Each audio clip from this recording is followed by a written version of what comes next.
The content of this channel is for mature audiences. Parental discretion is advised.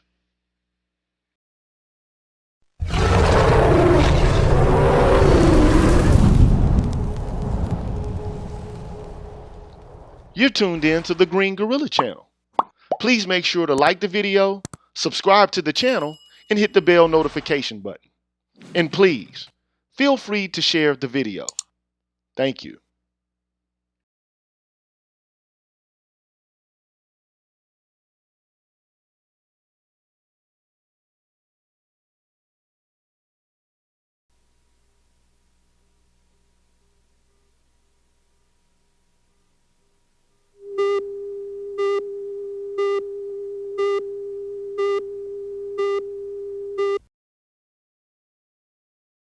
Gentlepersons, start your engines. I now call upon Mr. Buckley to propose tonight's motion.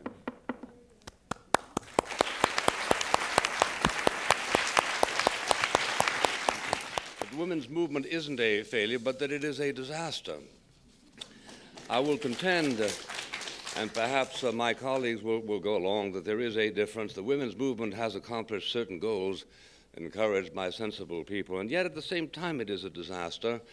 Even as one might argue that the civil rights movement has accomplished a great deal, yet agree with such as Professor Sowell that from certain perspectives, with crime, illegitimacy, ethnic hostility is also a disaster. Well, how so? Inevitably, one thinks of the most conspicuous symbols of a disaster. Such a symbol is, of course, political correctness, political correctness, political correctness, political correctness. I have in my briefcase, Mr. Chairman, an article by Phyllis Schlafly.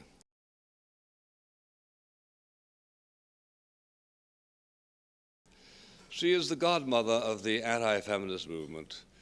We are careful tonight to identify the women's movement not with such as Clare Boothe Luce, who was a feminist but despised the movement's excesses, but with such as my old friend Betty Friedan, the founder of the National Organization of Women, whose idea of a perfect culmination of feminism would be when the commandant of the Citadel announced a school holiday to celebrate her abortion.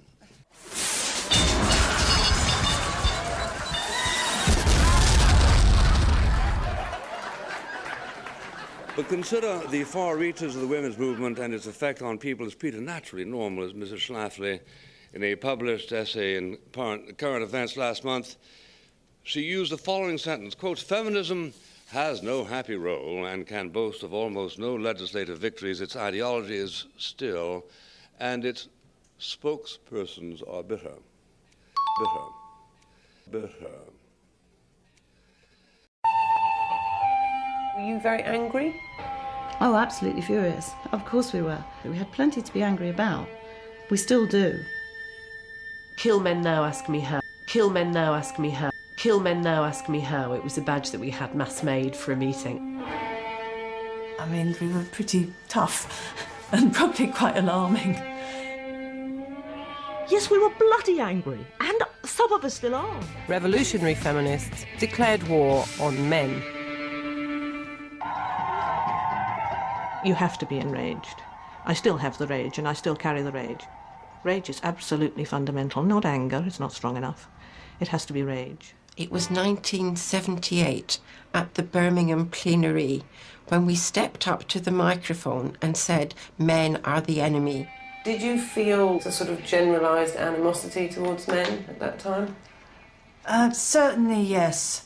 I did feel very, very, very angry with men.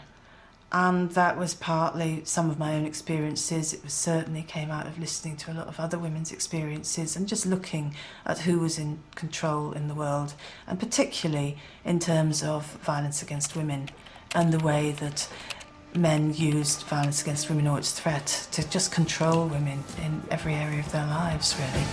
How, Sway? Take a few steps back. You ain't got the answers, man. You ain't got the answers. You ain't got the answers. You ain't got the answers, Sway.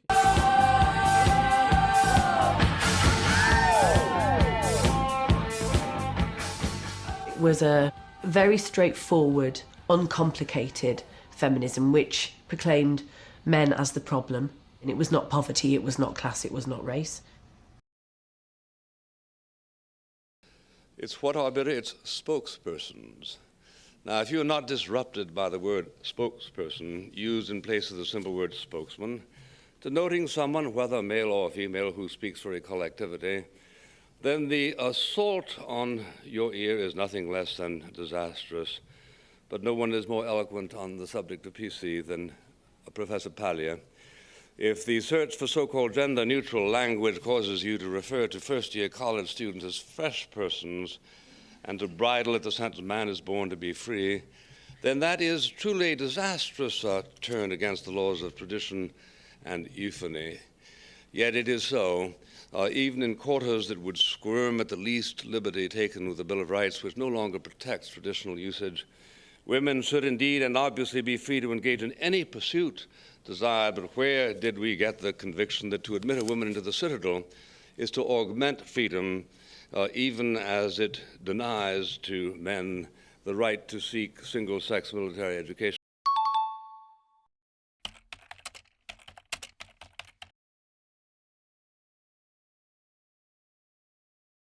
Is the women's movement properly celebrating the first woman fighter pilot killed in a training accident on an aircraft carrier?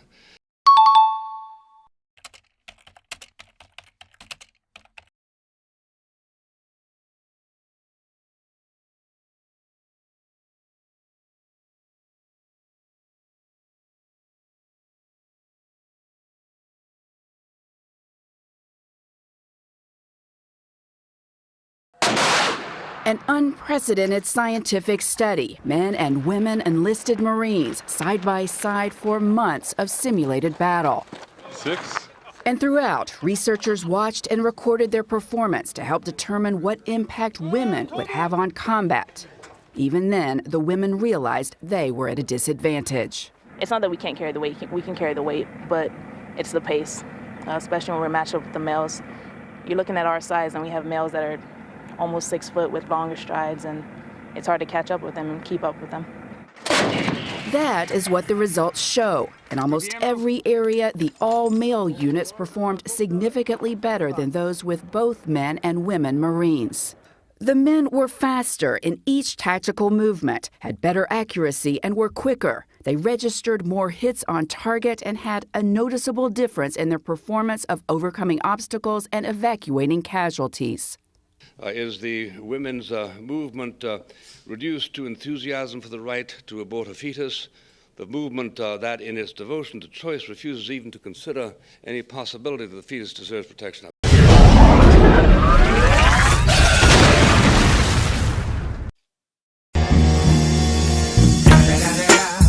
It's the motherfucking Eagle Double G. Snoop Dogg. You know I'm mobbing with the D.R.E. Just about through.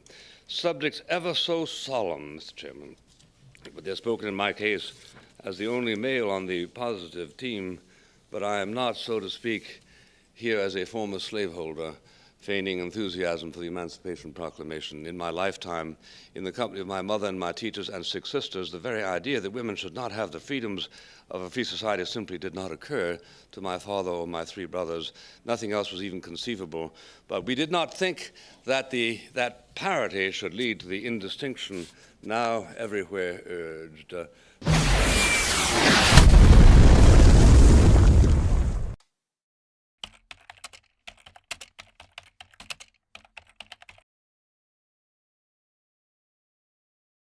How, Sway? Take a few steps back to go. You ain't got the answers, man. You ain't got the answers. You ain't got the answers. You ain't got the answers, Sway. Symbolized by the raw fear of using the word spokesman or mankind to denote thoughts entirely pure and free of sexual abuse. It is because of the excesses of the movement, Mr. Chairman, that we conclude that what began as the affirmation of rights became instead the nightmare we now designate as a disaster.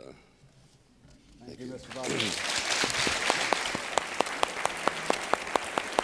Ms. Friedan.